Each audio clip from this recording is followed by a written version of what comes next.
Tu sors avec un homme depuis 6 mois. Il t'appelle tous les soirs, il te dit qu'il tient à toi. Mais dès qu'il s'agit de renoncer à sa soirée foot entre potes pour passer le week-end avec toi, il trouve une excuse. Ou alors, tu lui demandes de t'accompagner à un événement familial et il te dit qu'il a besoin de récupérer. Il tient à toi, c'est certain. Mais jusqu'où ? La question n'est pas de savoir s'il t'aime. La question est, est-ce qu'il tient plus à toi qu'à son confort ? Et là, tu te dis peut-être. C'est normal, il a besoin de son espace, il ne faut pas être needy. Mais la recherche en psychologie sociale dit autre chose. Les études sur le sacrifice dans les relations montrent que c'est un indicateur clé de l'engagement.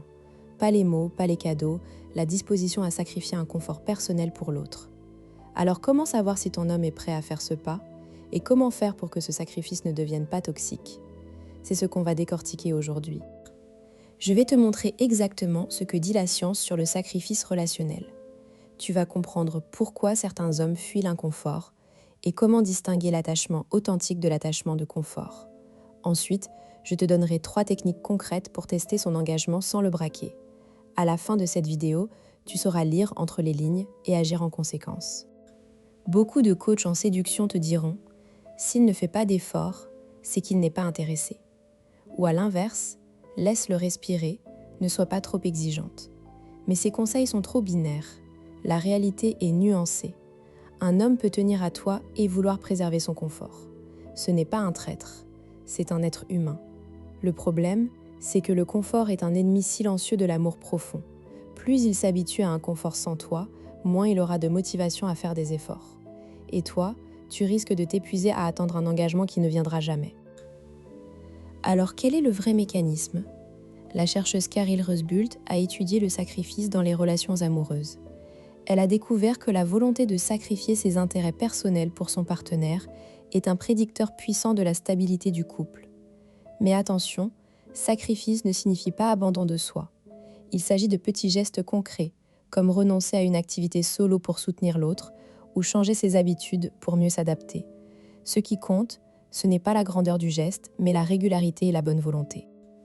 Le piège, c'est que beaucoup de femmes confondent sacrifice et soumission. Un homme qui sacrifie son confort par peur de te perdre, ce n'est pas de l'engagement, c'est de l'anxiété. Un homme qui fait un choix libre en pesant le pour et le contre et qui décide que tu vaux ce petit inconfort. Voilà le signal que tu cherches. Le mécanisme caché, c'est la motivation. Est-ce qu'il le fait pour toi, par amour ou pour éviter un conflit, par peur ? Prenons un exemple concret. J'ai 34 ans, je suis architecte d'intérieur à Lyon. Mon compagnon s'appelle Julien, il a 38 ans, il est développeur informatique. Nous sommes ensemble depuis 2 ans. Tout allait bien, mais j'avais ce doute. Est-ce qu'il tenait vraiment à moi ou juste à sa routine ? Un jour, je lui ai proposé de partir en week-end à la campagne, dans une petite maison sans Wi-Fi. Julien est accro à son travail, il passe ses soirées à coder. Il a hésité, il m'a dit « Je dois finir ce projet, c'est stressant ». J'ai insisté un peu, mais pas trop. Finalement, il a accepté. Sur place, il était nerveux. Il checkait son téléphone toutes les heures. Je me suis sentie second choix. Mais le soir, il a éteint son portable et m'a dit « Je suis content d'être là, c'est juste que j'ai du mal à déconnecter ». Ce n'était pas un refus de moi, c'était une difficulté à lâcher prise. Il a fait l'effort, même imparfait. Plus tard, j'ai eu un problème familial. Ma mère était hospitalisée. J'avais besoin de soutien. Julien avait prévu un tournoi de jeux vidéo avec ses amis, un événement annuel. Je ne lui ai pas demandé d'annuler. Mais il est venu me voir et m'a dit « J'ai annulé le tournoi. C'est plus important d'être avec toi. » Là, j'ai compris. Ce n'était pas un petit sacrifice, c'était un choix clair. Depuis, j'observe ces signaux. Quand il renonce à sa série pour regarder un film que j'ai choisi, quand il prend un jour de congé pour m'accompagner à un rendez-vous. Ce ne sont pas des gestes énormes, mais ils disent « Tu es une priorité ». Alors comment décoder ça dans ta propre vie ? Observe les petits moments, quand il doit choisir entre son confort et toi. Qu'est-ce qu'il fait ? S'il choisit toujours le confort, c'est un drapeau rouge. Mais s'il choisit parfois l'inconfort, et en plus avec le sourire, c'est un signe d'engagement. Attention, ne confonds pas sacrifice et perte d'identité. Un homme qui abandonne tout pour toi devient dépendant, et ce n'est pas sain. Le bon équilibre, c'est quand il fait des efforts sans te les reprocher. Si tu ignores ces signaux, tu risques de t'investir dans une relation déséquilibrée.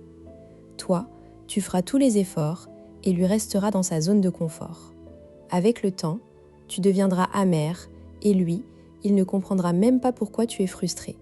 Ou pire, tu pourrais interpréter son confort comme un rejet personnel alors que ce n'est que de l'inertie.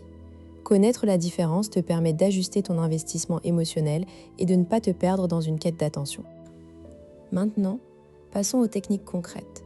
Première technique, le test du confort inversé.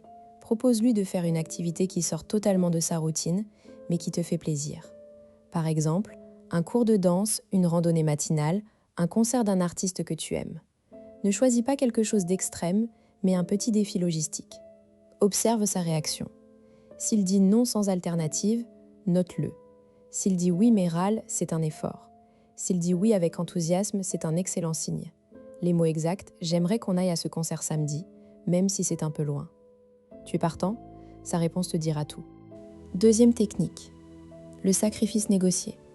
Quand tu as besoin de quelque chose de spécifique, formule-le comme une demande claire, tout en laissant une porte de sortie. Exemple, j'ai besoin de ton soutien pour ce week-end, je sais que tu avais prévu autre chose. Est-ce que tu pourrais décaler? S'il dit oui sans marchandage, c'est bon. S'il propose un compromis, c'est aussi un signe de bonne volonté. S'il dit non et ne propose rien, tu as ta réponse. L'important, c'est de ne pas insister. Sa réaction spontanée est le vrai indicateur.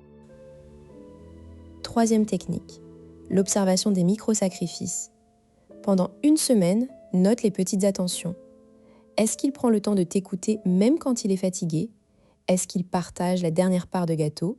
Est-ce qu'il accepte de regarder ta série? Ces gestes quotidiens sont plus révélateurs que les grands gestes. Tu peux même créer une grille mentale.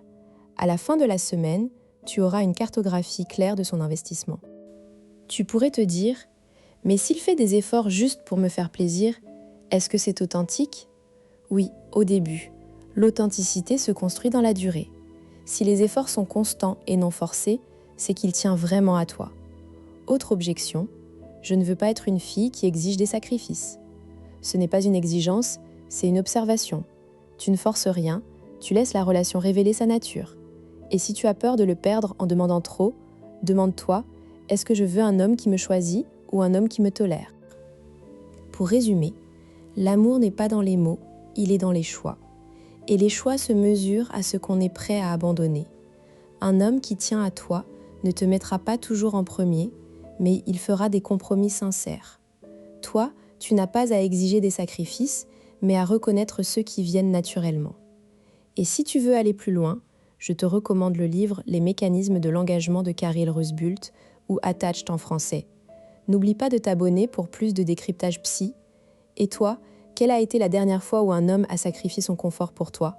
Dis-le en commentaire.